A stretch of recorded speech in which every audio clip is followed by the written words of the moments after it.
भाई, बिस्तर पर लेटे राहुल को कोई जोर जोर से हिलाता है।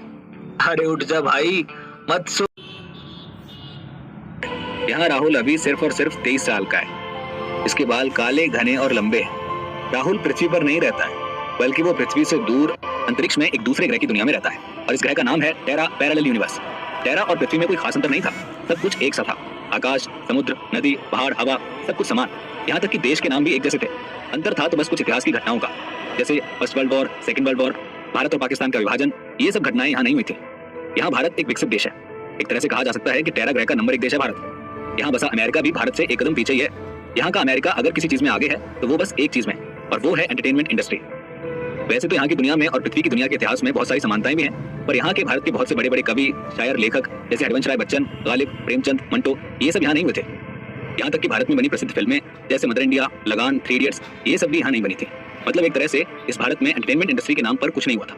इसीलिए यहाँ एक मिशन की तरह आर्ट्स एंड लिटरेचर के कॉलेजेस और यूनिवर्सिटीज खोले गए। राहुल उन्हीं में से एक university, Radhopur university of performing arts के ड्रामा डिपार्टमेंट का स्टूडेंट है। राहुल यहाँ से फिल्म डायरेक्शन में अपना ग्रेजुएशन पूरा कर चुका है। उसने अपना लास्ट प्रोजेक्ट यानी डिप्लोमा फिल्म भी सबमिट कर दिया है, लेकिन वो अभी भी यहीं पर है, क्योंकि उसकी क्लास के सभी बच्चों को एक साथ डिग्री मिलेगी, और अभी कुछ बच्चों ने अपनी फाइनल डिप्लोमा फिल्म सबमिट नहीं की है।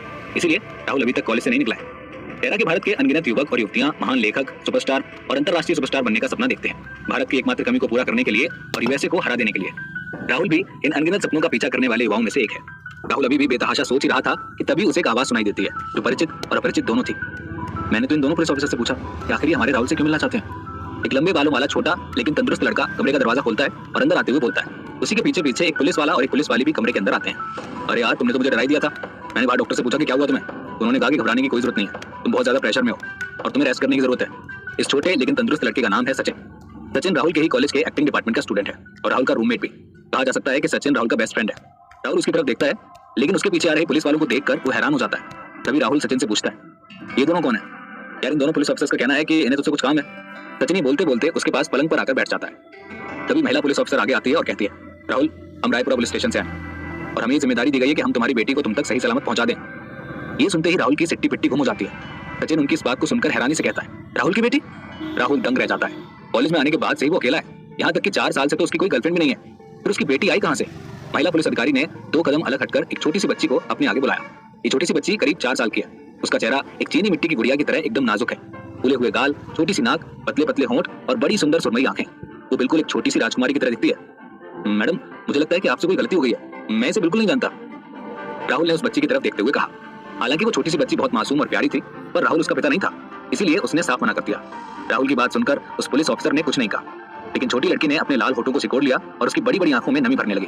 वो बस रोने ही वाली थी कि महिला पुलिस ऑफिसर ने उसे देख लिया और किसी जादू की तरह अपनी जेब से एक लॉलीपॉप निकाला और उस छोटी बच्ची को फुसलाने के लिए बैठ गई। वहीं पुरुष पुलिस ऑफिसर ने राहुल की तरफ देखा। राहुल ने उसकी तरफ देखा तो उसका चेहरा एकदम ठंडा पड़ गया। राहुल ने अपना मुंह नीचे कर लिया। तभी उस पुरुष पुलिस ऑफिसर ने अपना सूटकेस निकालकर उसे खोला और उसमें से एक कागज निकाला। राहुल, ये देखो, ये इस बच्ची की मां द्वारा जारी की गई और एक वकील द्वारा सौंपी गई पावर ऑफ अटर्नी है। इस पर संबंधित विभाग का एक प्रमाण पत्र भी है, तुम चाहो तो खुद चेक कर सकते हो। ये सुनकर राहुल दंग रह गया। राहुल को कागज अपने हाथ में ले लेता है और उसे गौर से पढ़ने लगता है। वो उसका एक एक शब्द पढ़ता है। पूरा कागज पढ़कर खत्म करने के बाद वो अपना सर उठाता है और कहता है, हाँ, ये हिसाब से तो ये मेरी बेटी है। ये सुनते ही सचिन चौंक जाता है। क्या सच में? राहुल, तू कैसा इंसान है यार? क्या सच में तेरी बेटी है? तभी पुरुष पुलिस ऑफिसर उसे अपने सूटकेस से एक और कागज निकालकर देता है। राहुल उस कागज को भी हाथ में लेता है और देखता है। उस कागज को देखकर राहुल की आंखें फटी की फटी रह जाती हैं और वो जोर से बोल पड़ता है, ओ तेरी! पास ही बैठा सचिन उससे पूछता है, क्या हुआ? राहुल उसकी तरफ देखता है और कागज दिखाकर कहता है, ये डीएनए रिपोर्ट है और इसके हिसाब से 99.99% चांसेस हैं ये मेरी बच्ची है। अब सचिन के मुंह से आवाज निकलती है, ओ तेरी! ये बोलकर सचिन उसके हाथ से डीएनए रिपोर्ट ले लेता है और पढ़ने लगता है। राहुल अब गहरी सोच में पड़ जाता है। मेरी बेटी? ये मेरी बेटी कैसे हो सकती है? ये सब क्या है? क्या चल रहा है? राहुल एकदम हैरानी में बैठा रहता है। अच्छा राहुल, तो हम इस बच्ची को यहीं पर छोड़कर जा रहे हैं। आज से तुम्हारी जिम्मेदारी है, तुम इसके लीगल गार्जियन हो। इसका पूरा ध्यान रखना। अगर इसे कुछ तकलीफ हुई तो हम वापस आ जाएंगे। ध्यान रखना, अब से हमारी नजर तुम पर बनी रहेगी। इतना बोलकर वो दोनों पुलिस ऑफिसर्स वहां से निकल जाते हैं और बच्ची को छोड़ जाते हैं। राहुल और सचिन बैठे बैठे उस बच्ची को देखते हैं।